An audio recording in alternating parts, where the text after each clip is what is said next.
Pernah sadar nggak? Banyak pengusaha angkutan yang sudah punya beberapa truk, tapi pick up pertamanya nggak pernah dijual. Kenapa ya?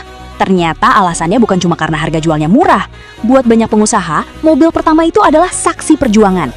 Dari mobil itulah mereka mulai cari muatan, keliling cari pelanggan, bahkan pernah mogok di jalan dan tetap dipertahankan.